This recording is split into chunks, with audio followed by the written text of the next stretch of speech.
আসসালামু আলাইকুম। গাজায় যুদ্ধ বন্ধে বড় ধরনের ছাড় হামাসের, খুশি আন্তর্জাতিক সম্প্রদায়। সুজাইয়ায় শনিবারও ইসরায়েল আর্মির কবর রচনা করেছে কাসাম ব্রিগেডস ও আল কুদস ব্রিগেডস। ঝাঁকে ঝাঁকে ড্রোন হামলা হিজবুল্লাহর। ইসরায়েল জুড়ে বিক্ষোভ নেতানিয়াহুর বিরুদ্ধে। ইউক্রেনের সুমি অঞ্চলে ধ্বংসাত্মক মিসাইল হামলা রাশিয়ার। বিডিফিউজ ইনফোটেনমেন্টে স্বাগত জানাচ্ছি আমি ফাহাদিয়া মিতু। আজ জানাবো প্রতিরক্ষা সংক্রান্ত গুরুত্বপূর্ণ কিছু খবর। গাজায় যুদ্ধ বন্ধে বড় ধরনের ছাড় দিয়েছে হামাস। ইসরায়েলের সাথে যুদ্ধবিরতি চুক্তির লক্ষ্যে হামাস তাদের অনেক দিনের একটি বড় দাবি থেকে সরে আসার ঘোষণা দিয়েছে শনিবার। যুদ্ধবিরতি বিষয়ে এতদিন পর্যন্ত হামাসের দাবি ছিল ইসরায়েলের সাথে চুক্তির আগেই গাজায় সম্পূর্ণরূপে যুদ্ধ বন্ধ করতে হবে। হামাস এই দাবি থেকে সরে আসার কথা জানিয়েছে মধ্যস্থতাকারীদের।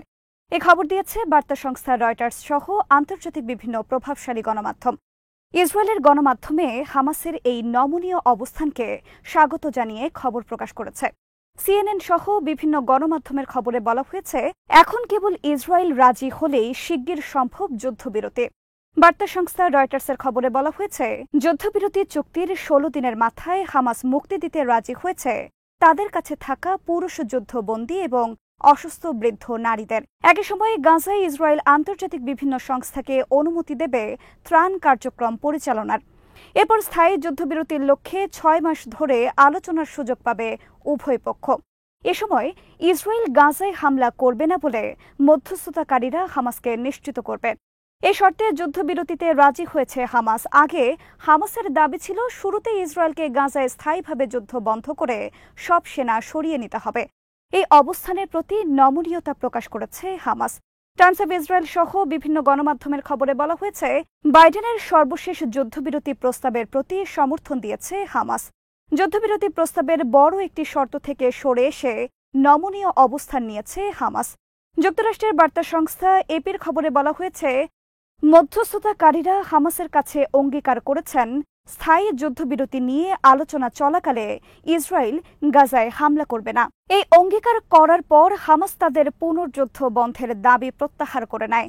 হামাস মধ্যস্থতাকারীদের পক্ষ থেকে এই নিশ্চয়তার বিষয়ে লিখিত অঙ্গীকার দাবি করেছে। ইসরায়েলের গোয়েন্দা সংস্থা মোসাদ প্রধান বলেছেন, তারা এই বিষয়ে লিখিত অঙ্গীকার দিতে রাজি নন। যুদ্ধবিরতি বিষয়ে মধ্যস্থতাকারীদের মধ্যে মিশর, কাতার এবং ইসরায়েলের কর্মকর্তা রয়েছেন হামাসের সাথে।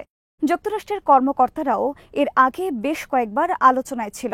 বর্তমানে চলমান আলোচনায় অংশ নিতে দোহা যাওয়ার কথা রয়েছে সিআইএ প্রধান বিল বার্নসের। দোহার পর কায়রোতেও অনুষ্ঠিত হবে যুদ্ধবিরতি আলোচনা। গাজার সুজাইয়া এলাকায় শনিবারও ইসরায়েল আর্মির জন্য কবর রচনা করেছে কাসাম ব্রিগেড ও আল কুদস ব্রিগেডস।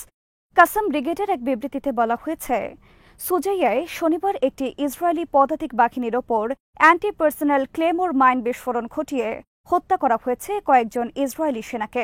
একই এলাকার আল বাগদাদ সড়কে কাসাম ব্রিগেডস হামলা চালায় ইসরায়েলের একটি মার্কাভা মেইন ব্যাটল ট্যাঙ্কে। হামলার পর আগুনে ভস্মীভূত হয় মার্কাভা ট্যাঙ্কটি। ইসলামিক জিহাদ গ্রুপের আল কুদস ব্রিগেডস এক বিবৃতিতে জানায়, আল সুজাইয়া এলাকার খলিফা স্ট্রিটে ৭ জন ইসরায়েলি সেনার একটি দলের বিরুদ্ধে সরাসরি যুদ্ধে লিপ্ত হয় তাদের যোদ্ধারা। এছাড়া আবু আরবান এবং নেতজারি মুখে ইসরায়েলি সেনা দল ও সামরিক যান লক্ষ্য করে মর্টার হামলা চালিয়েছে তারা। ইসরায়েলি বিভিন্ন সেনা দল ও সামরিক যানবাহন লক্ষ্য করে ভারী মর্টার শেল হামলা চালিয়েছে আল আকসা মর্টার্স ব্রিগেডস। এছাড়া গাজার বিভিন্ন দিকে ইসরায়েলের সেনা অবস্থান লক্ষ্য করে রকেট হামলা চালিয়েছে আল কুদস এবং আল কাসাম ব্রিগেডস। এর মধ্যে রয়েছে রাফার পূর্বে সুফা সেনা ছাউনি, সেদ্রত বসতি এলাকা এবং নাহাল ওজ সেনা ছাউনি। নেতানিয়াহুর পদত্যাগ, নতুন নির্বাচন এবং হামাসের হাতে বন্দী মুক্তির দাবিতে শনিবার গোটা ইসরায়েল জুড়ে ব্যাপক বিক্ষোভের আয়োজন করে বিরোধীরা। হামাসের সাথে যুদ্ধবিরতি না হওয়ার জন্য বিক্ষোভকারীরা সরাসরি দায়ী করেন ইসরায়েলের প্রধানমন্ত্রী নেতানিয়াহুকে। রাজধানী তেল আবিব সহ বিভিন্ন শহরে শনিবার বিক্ষোভের সময় বিক্ষোভকারীরা আহত সৈনিক সেজে শুয়ে থাকে রাস্তায়। সাদা কাপড়ে লাল রং লাগিয়ে মাথায়, বুকে, পিঠে, হাতে পায়ে ব্যান্ডেজ পরে রাস্তায় শুয়ে যুদ্ধের বিরুদ্ধে প্রতিবাদ জানান তারা। বিভিন্ন স্থানে বিক্ষোভ দমনে পুলিশ ও আইন শৃঙ্খলা বাহিনী মারমুখী অবস্থান নেয়। শনিবার বিক্ষোভে কয়েকটি স্থানে বক্তব্য রাখেন হামাসের হাত থেকে মুক্তি পাওয়া কয়েকজন বন্দী।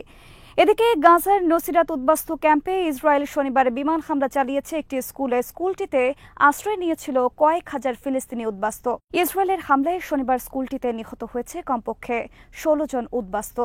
গাজার স্বাস্থ্য মন্ত্রণালয় শনিবার জানিয়েছে, সর্বশেষ ২৪ ঘণ্টায় গাজায় ইসরায়েলি হামলায় নিহত হয়েছেন ৫ ফিলিস্তিনি সাংবাদিক সহ ২৫ জন বেসামরিক ফিলিস্তিনি। ফিলিস্তিনি গণমাধ্যমের খবরে বলা হয়েছে, শনিবার গাজার জাবালিয়া উদ্বাস্তু শিবিরে নির্বিচার বিমান হামলা চালিয়েছে ইসরায়েল আর্মি। এতে নিহত হয়েছে অজানা সংখ্যক ফিলিস্তিনি উদ্বাস্তু। গাজা যুদ্ধ শুরুর পর গত ৯ মাসে ইসরায়েলের নির্বিচার হামলায় নিহত বেসামরিক ফিলিস্তিনিদের সংখ্যা ছাড়িয়েছে ৩৮,০০০। কেবলমাত্র পশ্চিম তীর থেকে ইসরায়েল গ্রেফতার করেছে ৯,০০০-এর অধিক ফিলিস্তিনি। গাজায় নির্বিচারে ফিলিস্তিনিদের হত্যার পাশাপাশি ব্যাপকভাবে নারী ধর্ষণের অভিযোগ উঠেছে ইসরায়েল আর্মির বিরুদ্ধে। উত্তর ইসরায়েলে সিরিজ অপারেশন চালিয়েছে লেবাননের ইরানপন্থী মিলিশিয়া বাহিনী হিজবুল্লাহ।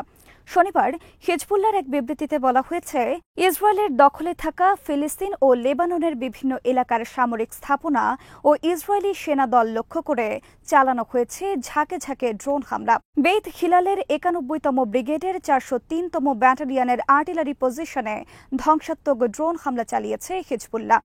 এই ব্যাটালিয়ন থেকে শুক্রবার ইসরায়েল হামলা চালিয়েছে লেবাননের হিজবুল্লাহর বিরুদ্ধে। হিজবুল্লাহ বলেছে, সরাসরি ড্রোন হামলায় আগুন ধরে গেছে বিভিন্ন স্থাপনায়।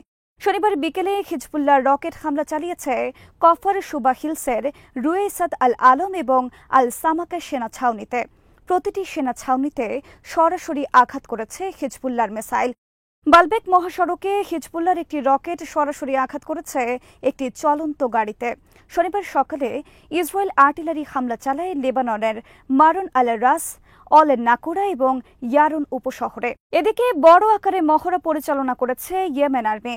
তুফান আল মুদাম্মার নামে এই মহড়ায় শত্রুপক্ষ নির্ধারণ করা হয় যুক্তরাষ্ট্র, ব্রিটেন এবং ইসরায়েলকে। এই তিনটি দেশকে শয়তানের চক্র আখ্যায়িত করে ইয়েমেন আর্মি তাদের বিরুদ্ধে অফেন্সিভ এবং ডিফেন্সিভ আক্রমণ চালায় মহড়ায়। ইয়েমেন আর্মির সবচেয়ে বড় মহড়ায় Yemen army, Yemen unmanned air force, artillery unit, sniper unit, anti tank unit, infantry forces, armoured forces, combat engineering unit সহ বিভিন্ন বিভাগ অংশ নেয়। বিভিন্ন বিভাগ সমন্বিত হামলা চালায় শত্রু দেশ ইসরায়েল, যুক্তরাষ্ট্র এবং ব্রিটেনকে টার্গেট করে। রাশিয়া শনিবার বড় ধরনের মিসাইল হামলা চালিয়েছে ইউক্রেনের উত্তরে সুমি অঞ্চলে। হামলার লক্ষ্য ছিল সুমি অঞ্চলের বিদ্যুৎ অবকাঠামো। বিবিসির খবরে বলা হয়েছে, হামলার ফলে সুমি অঞ্চলে ১ লাখের বেশি ইউক্রেনিয়ান অন্ধকারে ডুবে যায়। অনেক এলাকায় সম্ভব হয়নি পুনরায় বিদ্যুৎ সরবরাহ করা। এদিকে শুক্রবার আকস্মিক মস্কো সফর করেছেন হাঙ্গেরির প্রেসিডেন্ট ভিক্টর অরবান।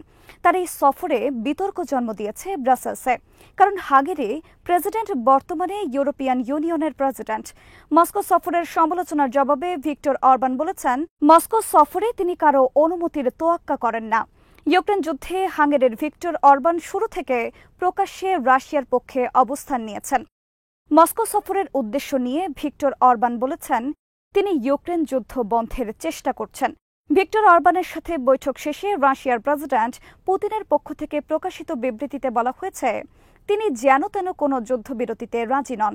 তিনি এমন কোনো যুদ্ধবিরতিতে রাজি নন যার সুযোগে ইউক্রেন নতুন করে শক্তি সঞ্চয় করে আবার যুদ্ধ শুরু করবে। পুতিন বলেছেন, তিনি একবারেই এবং স্থায়ীভাবে ইউক্রেন সমস্যার সমাধান করতে চান, আর সেটি সম্ভব ইউক্রেন যদি তাদের শর্ত মেনে নেয়। তা হল দখলীকৃত সব এলাকা থেকে ইউক্রেনের দাবি প্রত্যাহার করতে হবে, একই সাথে ন্যাটোতে যোগ না দেওয়ার অঙ্গীকার করতে হবে। আজ এখানেই শেষ করছে।